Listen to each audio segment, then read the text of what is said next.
Hey, Janine. Hi. How are So you?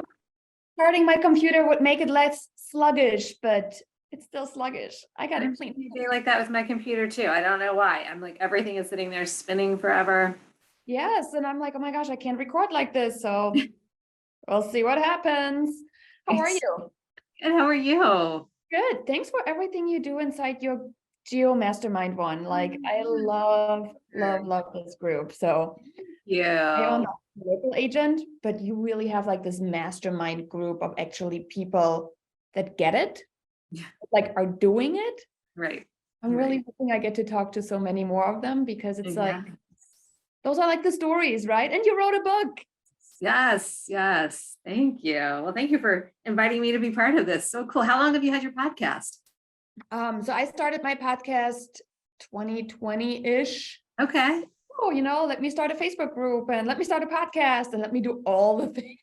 Nice. We had a little bit of time on our hands, and Yeah. our high D achievers, they don't do well with twiddling the thumbs for Right. at least the 2-3 weeks we had before we like exploded, right? Yeah, exactly. Exactly. Is that when you kind of wrote the book? No, I wrote the book like 2017. And so I mean, I've been working on it for a long time before, but no, I think by that I had written, and then I'm trying to think when I started my podcast, though. I think it was around the same time, although it was a little before, like 2019, because I remember being when we dropped the first episode, I was at the beach, and it was definitely before COVID, because everyone was like crowded together still on the beach. So I think it was then, and then it kind of like picked up from there. But same feeling. It was just trying to figure out, okay, what do we do? How do we pivot?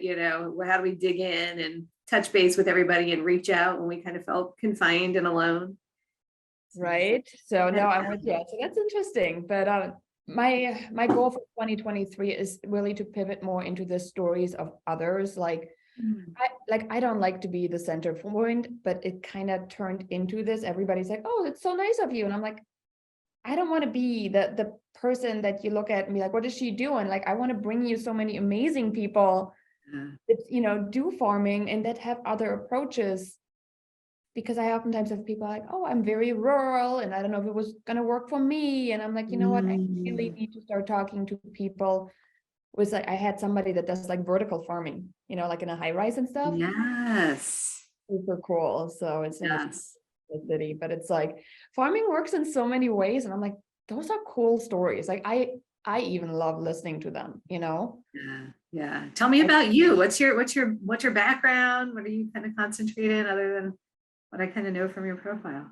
just say, so my background is I was born and raised in Germany. I graduated school, didn't know what to do with myself, got a year abroad in the US in Chicago. And Oh, from there, it's like the story begins essentially, right? I got my nice. early childhood degree, realized it's the most underpaid profession in history, sadly enough. Yeah. And from there, I got my real estate license and started in real estate. And because I didn't know anybody, didn't have anybody, I fell into farming. Mm, And how that worked out for me. So I got really good in, getting to know an area and really obsessing about it because I was learning yeah. everything around the area. So that's how I fell into this entire thing. And I'm like, oh, this is actually working really, really well. And Yeah. from there it was just learning so many things. And I use direct mail marketing excessively for it, and then events. Mhm. Yeah. So the two, and I'm sure we'll get to that point. So I do Yeah. have a couple like question outlines just from a podcast perspective, I guess. Great. It's really more on, the types, obviously, like single family, condos, beachfront properties, right? Like you know probably more than anybody I'm going to interview about so many different styles of farming. So Hmm. people know, like, what's your neighborhood like? Because you have been farming since when? 2005. So everybody knows you as a household name at this point. Yes. Yes. It's kind of one of those where if I go anywhere, people know me, or even if they don't know me, they're like, I know you from somewhere. And I'm like, yeah, it's just my signs. You just know my face from my signs. Where I have to go out of the area to get like any downtime because, I'm just always on here. I was just saying, you become this little celebrity that I think is like so interesting. Like Yeah. you're not planning on it. It's not that we're looking to be movie stars. It's just everybody knows you. Right, right. I call it the famous agent. That's what I have in my book. That's what I interview is what I call the famous agent, the famous farmer in their perspective farms. Yeah.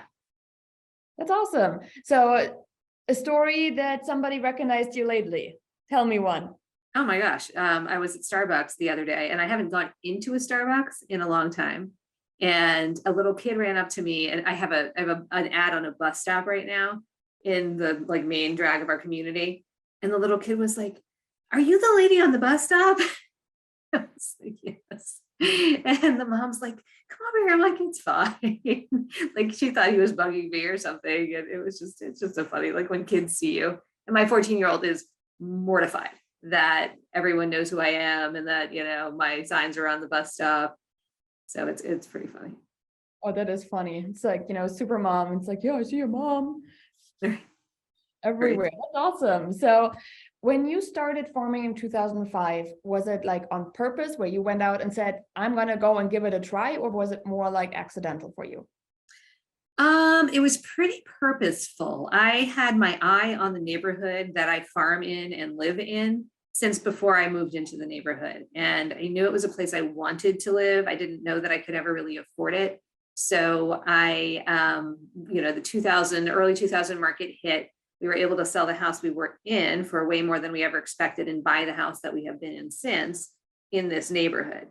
And so I had already started to really dig into the history and the design of the neighborhood. I was just kind of fascinated by it. It's what they call a new urbanist neighborhood. And it was very specifically designed through like a charrette process with a company called DPZ, who does this nationwide and actually globally now as well.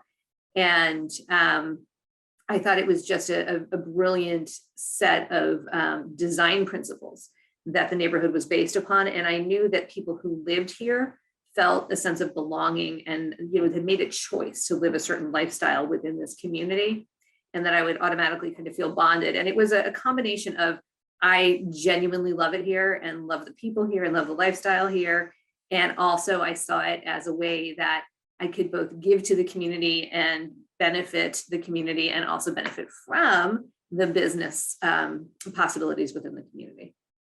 I just love that you're like obsessed with the neighborhood already, like before you even like get it, like the urbanistic and the company.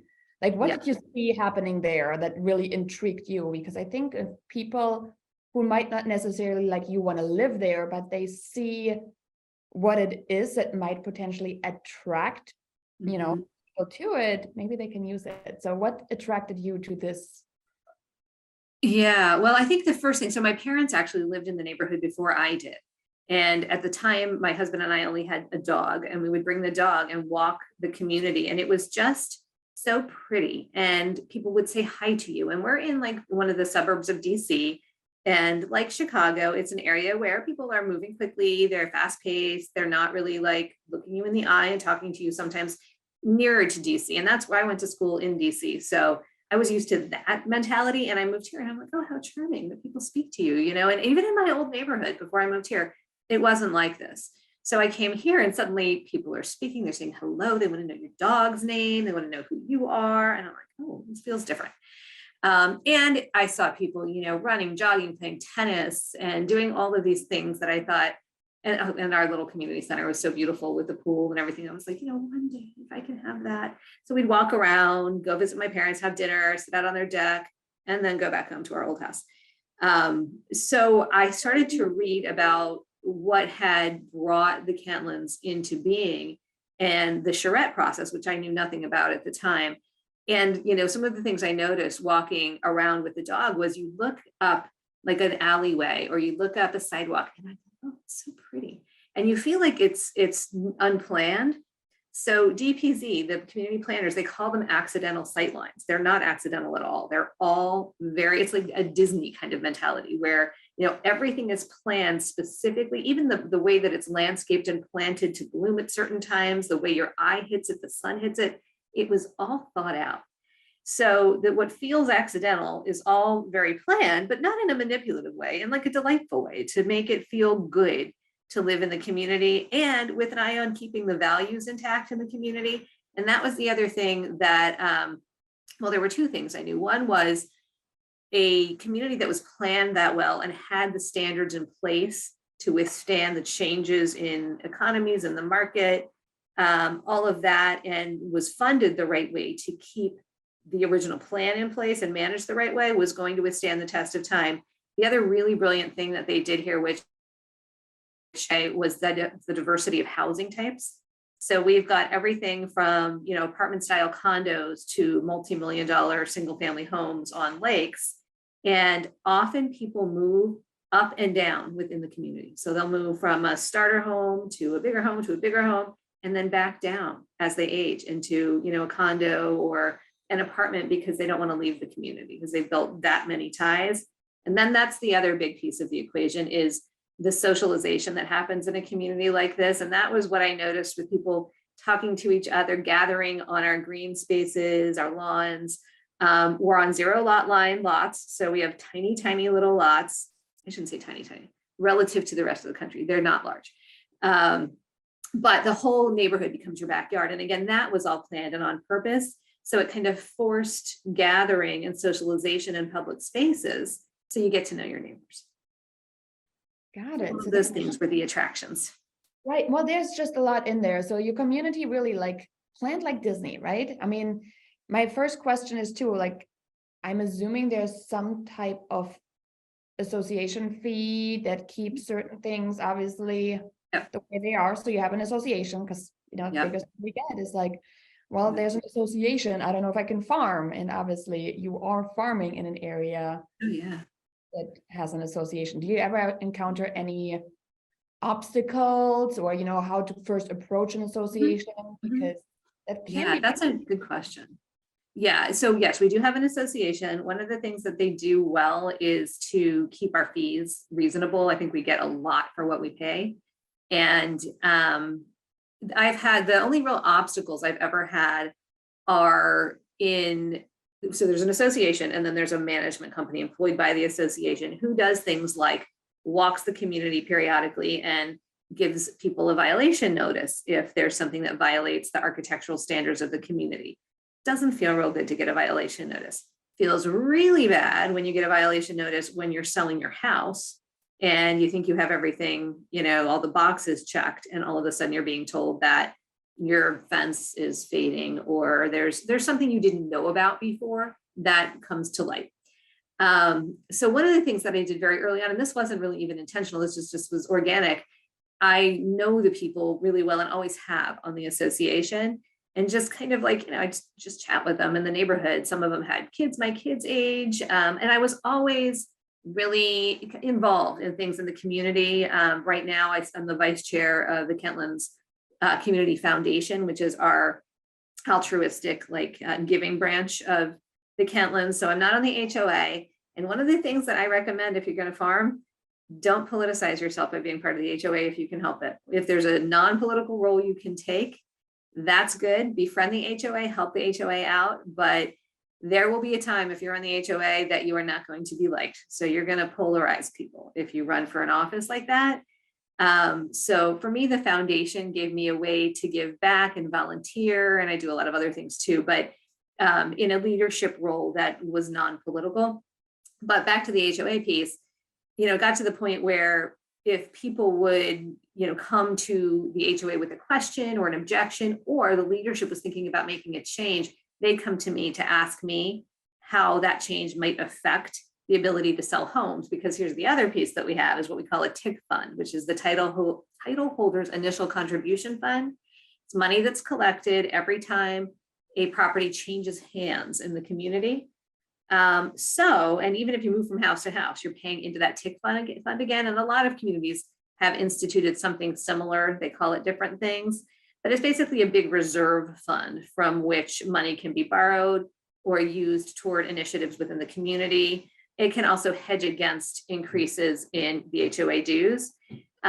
So if they were going to do something that they knew might be antagonistic to the ability of people to sell their houses or the TIC fund to be collected, they understand like the big picture, and they would come to me for advice on it. And I was always in a very like non, hostile or antagonistic way, willing to talk and help and give my opinion without ever feeling like I don't know, not being argumentative about it. So I think being very diplomatic in your interactions with an HOA is very important if you're going to farm.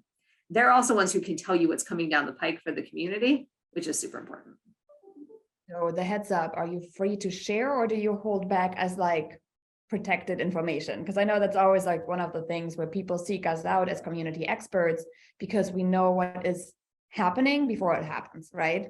Right. So is that something that you openly share, or is that something oftentimes that you just use for your own personal, like, marketing of like, listen, I know there's a lot of things happening in the next couple of weeks here. It's based on, some of the conversation that I had to a little bit more muted, but you're still viewed as the expert.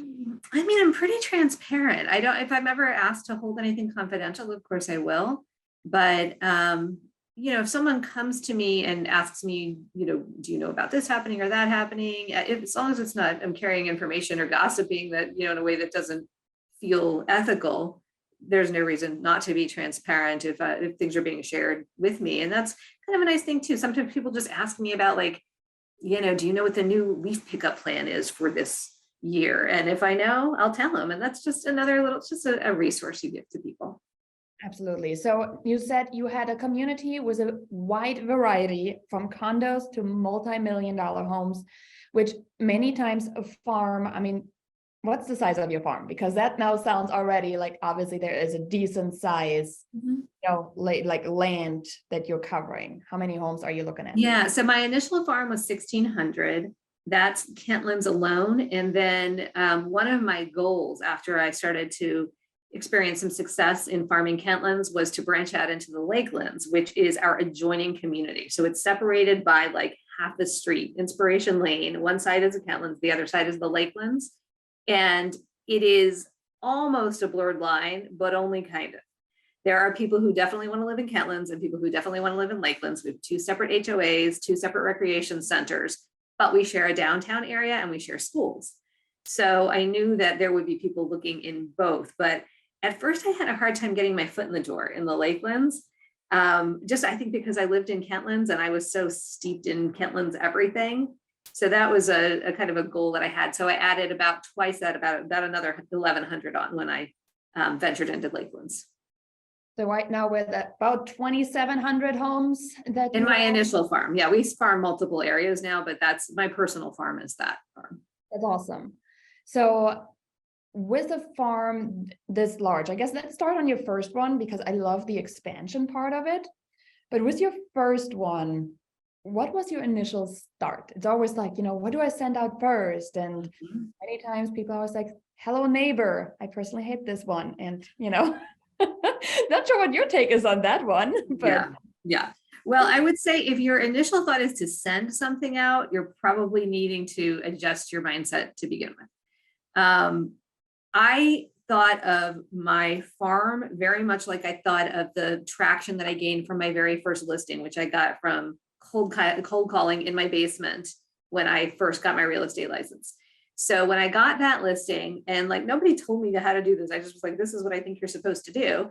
I'm like, I'm going to market the heck out of that listing. I'm going to sell it as fast as I can. I'm going to door knock every house around it. I'm going to meet all the neighbors. I'm going to call around it. I'm going to see if I can host some kind of an event. I mean, all of the things that you mentioned that you do in your area are what you need to do to get leverage in a farm. So I approached it very much the same way. So when I got my first listing in my now farm area, I marketed the heck out of it. So I think of it as when you're marketing your listing, it's dual purpose, right? You're selling that listing, you're also selling your services. And the more attraction, the more eyes you can bring to your listing, just by virtue of the nature of the business, the more eyes you're bringing to your own self and services as well.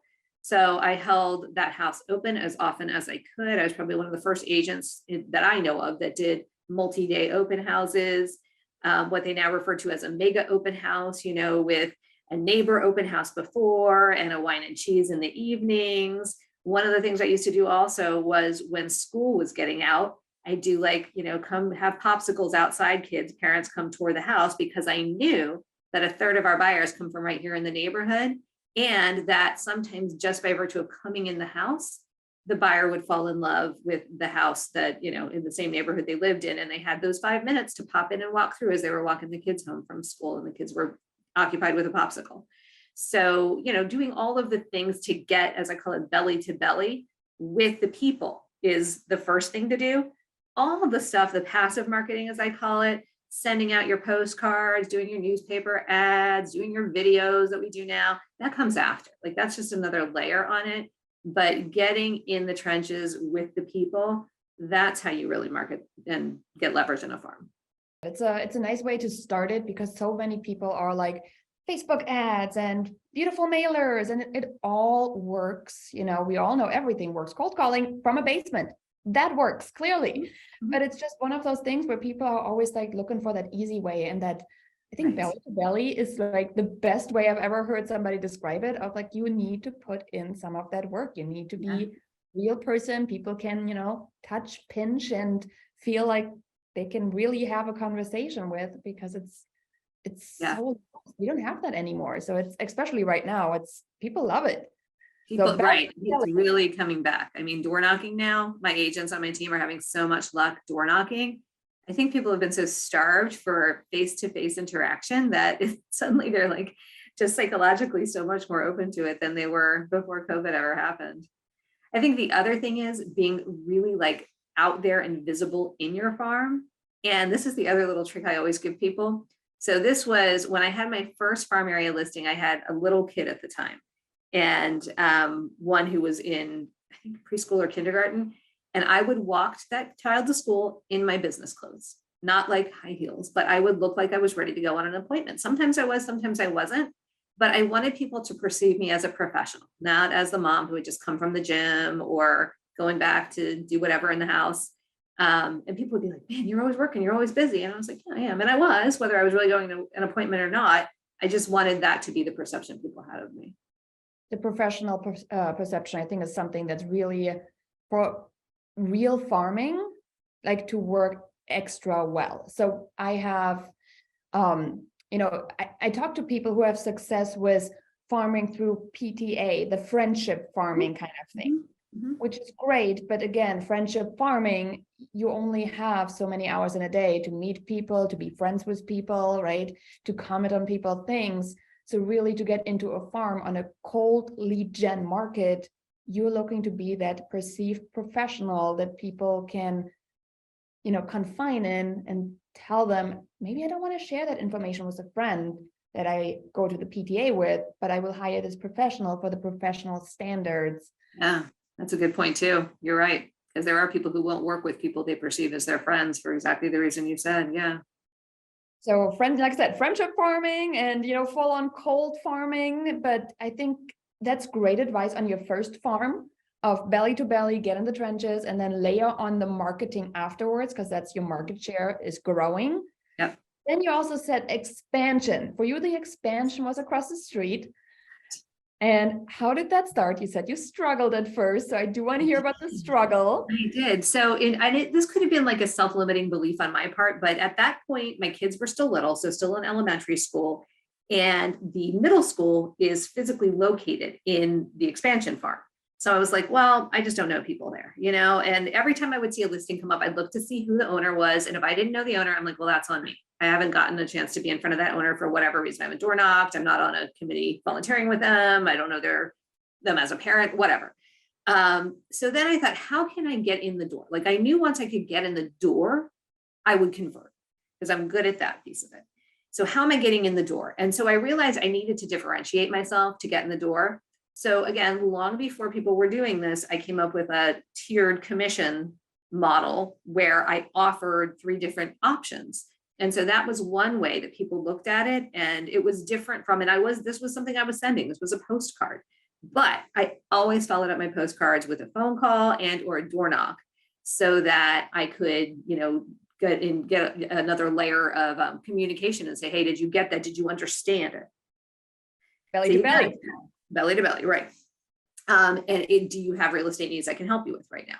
So that was a way that I got in there. And again, I knew if I could just get one then I could do the same kind of role. And that's basically what I did, was just a little differentiation, and then got my foot in the door and started to roll from there. And then people would talk to each other, and I met people at opens and that kind of thing. Okay, so when you expand and almost double the size of your farm, obviously you kind of would anticipate your workload gets also almost doubled. Now you have not just one farm area where you're like door to door, door knocking, doing a lot of the, activities, but there's another one.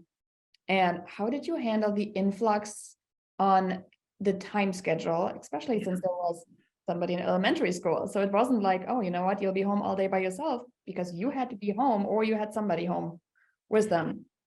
Right. So a couple answers on that. One is balancing, well, there's no such thing as balance really, but coordinating my personal life so that I did have help. I knew as my business grew that I was going to need help. So when I had my second child, we actually put a nanny on retainer who had worked for our pediatrician, and I knew we were lucky to have her before I even had that second kid, because I knew I needed the help. I knew I needed to be in the office. It's where I could focus, and I needed to really like dig in and make sure I was time blocking appropriately and not letting anything slip. This story was always in the back of my mind about one of the geo farmers I knew growing up in real estate. And I remember a story she told where she had so many voicemails that had come in, and she would write everything down on a sticky note. And she had this giant pile of sticky notes. And she said, I felt it was so overwhelming to me, I took them all and threw them away. And I was like, oh my gosh. And she's like, I know. She's like, I can't imagine how many leads and how much commission money was in that pile of notes that I threw away.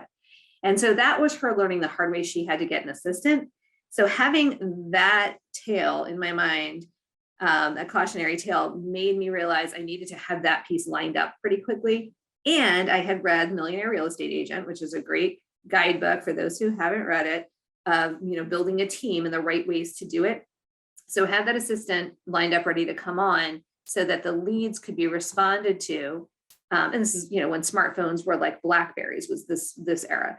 And I needed to know what was coming down the pike for me, so that I'm good at time blocking. So I'd always time block so I could return the phone calls in person, and do it usually as I was driving back and forth from showing appointments, making sure I was booking those next appointments. So being super organized, getting the help you need, and realizing when you need to delegate, very important. And then layering on a buyer's agent was the other piece of it. When I got to the point where I couldn't be in 3 places at once with buyers who wanted to see multiple different properties, identifying and bringing on and training a good buyer's agent was a piece of that as well. So that's how I handled the expansion. Got it. It's a very traditional expansion. Like I said, I read the Real Estate Agent. No, what is it? The Millionaire Real Estate Agent. Real Estate Agent. Great book. Totally agree. I'm a reader. So, I feel you can get so much value out of books if you just, Yeah. It's CEO time. I now call it CEO time because sitting down is sometimes hard. Yes. But that's awesome. So again, leverage for people. And that's really where, me personally, I am there with my business right now. I'm like, I'm starting to be, there's only so much time, and leverage for people, is definitely where it's at the end of it. But it started with leverage of systems and processes. Yes. So when somebody gets started, what was some of these first systems and processes that you can think back of, and you're like, yeah, I did farming, and then this is one of the first systems I put in place, or one of the first processes that really helped me take on more and become better or grow my farm? Yeah, good question too. I think, systematizing as much as you can makes things much more efficient, and makes your life much more plug and play. Also makes your processes delegable. So as much as you can record what you're doing and how you do it, that's another piece. Man, what is the book? I can't remember what it's called now. There's a book I read where the author talks about how great athletes, like quarterbacks who achieve super high results and perform at a very high standard, if you ask them, like, how do you throw the ball like that? They can't tell you.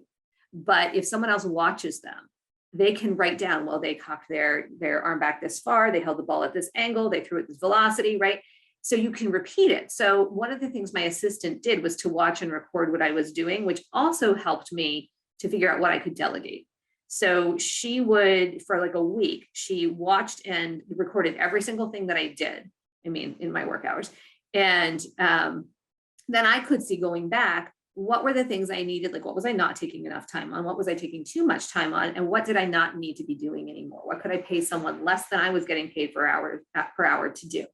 So that was one, is to time block and delegate effectively. Two, the systems. So I think the first system that I put in place, there were probably three that I kind of put in place at once. And I talk about all of these in the book, Farming for Real Estate Agents. One is the past client system.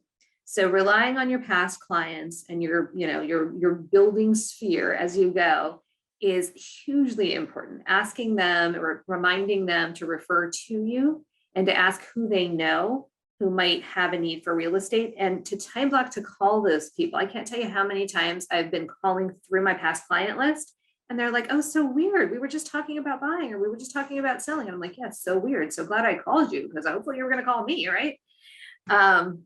And then the others are the expired system and the for sale by owner system. So those two systems, which are a combo of outreach, door knock, mailers, presentation, those are good ways to get more leads in as well. And then we also layered on from that our absentee owner and tenant system, and then a vendor system and an agent referral system. So those are sort of more advanced systems, but working on your past client system, super important. And I kind of combine that with what I call a referral reward system, which is just thanking people for supporting your business over time. Okay, so there was so much. I'm just smiling ear to ear, because this one is like the little system. So let's expired and for sale by owners. Let's dive into that one first, because your farm is made up of so many different, buckets that you can really, and you just went through all the buckets that you literally built out over years, I'm sure. This is not, here's farming and I'm going to have 10 buckets of 10 different lead streams. So let's start on your for sale by owner and expired, because we are all seeing, a lot of this. And I think it'll be helpful for people. If you have this bucket, are you concentrating that bucket on your 2,700 homes in your farm? Or is that really like a big, I don't know, citywide bucket? Yeah. So at first it was just my farm, because that was all that our little team could handle at the time. Now I have a whole team of people, and I have a division who handles expired. So those people are calling expireds every single day. And it's actually statewide now. It's not just, we went from farm to city. Well, we went farm to zip code to county to state. So and now we operate in 3 different, I would say states, but DC is a jurisdiction. So 3 different jurisdictions. And so we have people doing those calls in each state using our scripts and our systems and those things. But the first thing is always a phone call with those people. So started there. For sale by owner. So this was, again, back before Zillow, right? So this was back in the olden days of real estate. So we would, at the time, drive the streets, and we would, have a day and a time that our team would each take streets and drive them to look for those tiny little for sale by owner signs and write down the phone number on the sign and then call. And we came up with a system called a fair trade agreement, which would be a whole other conversation to have, but very different from what most agents do in terms of for sale by owners. And that helped us convert a lot of for sale by owner listings or leads into listings. So again, now we have people who do all of these things on a wider scale, and we use Zillow to find the for sale by owners. It's much easier now. But yeah, it's a progression. That's awesome. So again, and I've had somebody that I talked with in previous episodes, and they kind of called it an amoeba mentality. Yeah. And it just went and it grew, and people always, even like Facebook ads, right? People are looking at Facebook and they're like 15 miles. And I'm like, if you want to saturate 15 miles on a Facebook ad, I got nothing against them. But I'm like, if you want to saturate that, you better have the budget to compete with 15-mile worth of agents looking for the same thing. And most of us, we don't. And I don't understand why people want to look at everything. They can just start out, but it's scary. It's scary to start out small, I think, because they think they're going to miss out. Yeah, I agree with you. And I love that amoeba mentality. I think that the deeper you go in a smaller area, the more likely you're going to have success. So what I find is it's often scarier and self-defeating sometimes to try to start out too big. There's that old saying that when you speak to everyone, you speak to no one. Find your audience, right? Like find that audience first, know what their problems are, know what message they're likely to want to hear, and will connect them to you, and dig deep on that. And you're going to get quicker results and then be able to spin out faster than if you start here and you're scrambling and really aren't getting any traction. Well, and the leverage piece. I mean, once you're like, you're focused in on one thing, and it's like you can start going out and you can get the eyeballs on it, right? You can start getting all the marketing you've done for your first listing. Yep, exactly. This does not happen if I'm trying to juggle 3 listings as a new agent all over the county. I cannot focus and bring enough time to all 3 if it's just me and I'm trying to figure out how do I get the most out of it. Right. So that's a huge point. So do you by chance know in general how many homes you have been selling roughly in your farm? You mean over all time? All time. Oh, I think I've sold about 1,300 homes in my farm, and many multiple times. So I've sold lots of my listings, 3-4 times. Every second house, you essentially can say, I've sold every second house in. That's weird. I never thought about that. You're right, actually. Right? Think about it. Yeah. Yeah, that's funny. Yeah. People are like, I'm sure you've been in every one of these houses. And I'm like, well, no, not everyone, but I guess every other one I can say. Well, yeah, I guess that's crazy. I mean, that's a statement right there of I've seen every a little creepy, I guess. So like, when we have played in my house. I know, and it's like, oh yeah, we're there and there. I'm like, oh, I know your house. I've seen the house on the market. I have said that to people before, and they're like, they pause for a minute. They're like, yeah, I guess you would. They're not very creeped out by it. Any events that you're doing in your farm? Yes. And events are such a good idea. So what you said before about getting in the trenches and getting to know people one by one, and then figuring out how to do that at a greater scale, that's sort of the next piece. The next building block is figure out how to get in front of people at scale. Now, my thought is you need to do what you like to do and what kind of excites you, but you also should do what the community needs. So if you're in a community that doesn't already have events planned, create something, do one for yourself, or go to your HOA if you have an HOA or an organizing body of some kind and say, what do you think the community would like? Put out a poll. That's a really good way. If you've got a Facebook page or, some kind of a way to get in front of people on email, see what people want. So short of that, do what you want to do, right? So one of the things that we do is a chili cook-off in our community, and it's really fun. It's a great fall event, and we have support from the HOA now. For years, we just did it on our own. And it actually started as a past client event, and then people like our neighbors who hadn't worked with us as clients were like, can we come? And we're like, okay, we're just going to make it a community event. And what's great about it is people bring the food. So they're bringing like the chili. That's what the meal is. And we do chips, salsa, sour cream cheese, all the condiments. People can bring appetizers if they don't want to compete in the chili competition itself. And we give prizes out. It's really fun. We do like a margarita machine. We do music. It's a family-friendly event. So that's one that we do. We also, through the HOA, have a huge Oktoberfest. We just did it actually a few weeks ago here. And we've got a brick and mortar storefront here in the Kentlands. So we are able to do it right outside of our storefront. We have I think it was a 30,000 person attended event this year. We do tons of giveaways, get lots of nice connection with people that we know, people we don't know yet. Our whole team works Oktoberfest. So that's really fun. We're about to do our tree lighting. So down on Market Square, we sponsor the tree lighting, and our part of it is we bring snow in. So again, very Disney-esque. So we have on the top of the buildings, we put snow machines. We just started this a couple of years ago. And so Santa comes, he does the tree lighting, and as soon as the tree is lit, it snows on Market Square. And the kids are like dancing around and having hot chocolate. It's really fun. So lots and lots of events for the community. And then I've always been one of the sponsors of our swim team. I was the team manager and A-rep for a long time. So we always do swim team related events too, a wine and cheese or happy hour or something like that. So lots of stuff. So overall, how many events do you think you roughly are having in your farm? Probably 4 to 6, depending on what's needed and what we're doing within a given year. And then on top of that, I know you use postcards. How many Yes. of these do you typically send out to your farm? Within this farm, we blanket the whole community with postcards, and we do it once a month. And then we also have all of these, expansion farms too, that my team members, so some of my team are geo farmers, and the team members who run geo farms do postcard advertising, and it's once a month. And I always tell people it's got to be at least 8 repetitions. Do not stop mailing to your farm. Once you start investing, keep doing it. But again, you can't just mail. You got to get out there and do all the other things too.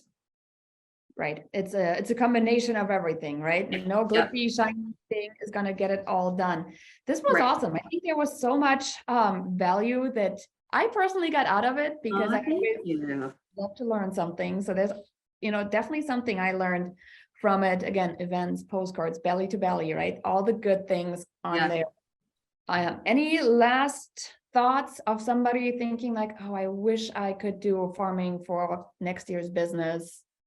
What should I would say, make a plan. I'll tout my book for a second. So Farming for Real Estate Agents, which is really a blueprint for how to choose, cultivate, and dominate your farm. Choose well. So take a look at the algorithms in the book, run the numbers, make sure that you're in a place that's going to be a viable farm, first of all, and then make a real plan. Don't just go in there scattershot going, I'm going to send postcards out. Figure out how you're going to get in front of your audience.